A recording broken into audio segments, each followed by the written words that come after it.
So yan, dahil gabi na po ay nangihaw na lang po tayo dito sa sarin. Yan, gumamit po tayo ng stainless. So yan, ang apoy po niya. So yan, pumunta po tayo kanina sa bayan at bumili po tayo ng frozen product. Ito po ay isang tenga.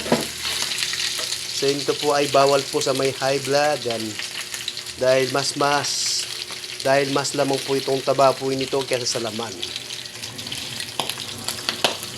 So ito po ay gagawin po nating sisig. Yan, hindi po masyadong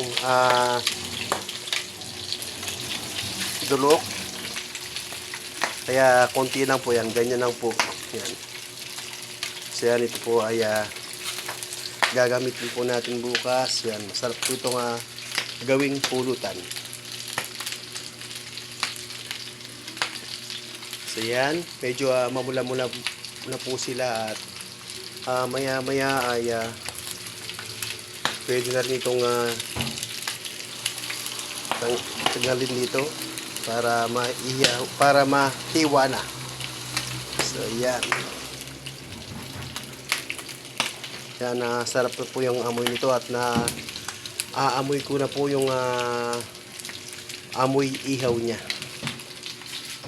So yan, ganyan lang po itong apoy niya. So dito naman po sa kabila ay nagpakalupo po tayo ng pato. Yan, hindi pa siya kumukulo.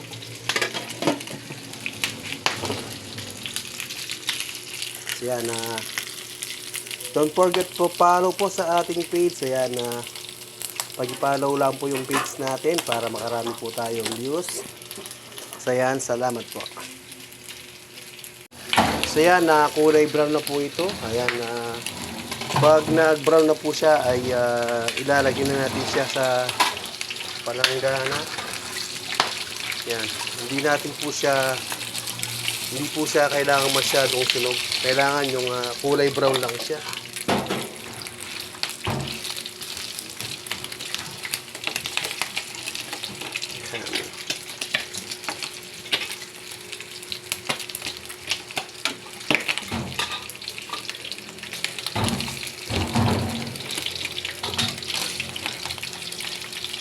Yan, ang kukuhanin lang po dito ay yung maglasa po siya na inihaw. Pero ang dating po nito dahil yung pong mantika niya ay medyo na sunog na. Yan, para po siyang pinipirito na lang.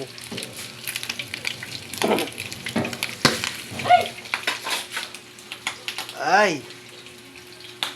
So yan, nakita naman po ninyo, medyo may kasama pong pagsabog at pagputok ng mantika. Yan, kaya medyo umatras po tayo ng konti. So yan, tabi po muna natin yung cellphone at yun po muna natin. Yan. Okay, yan, don't forget to follow po.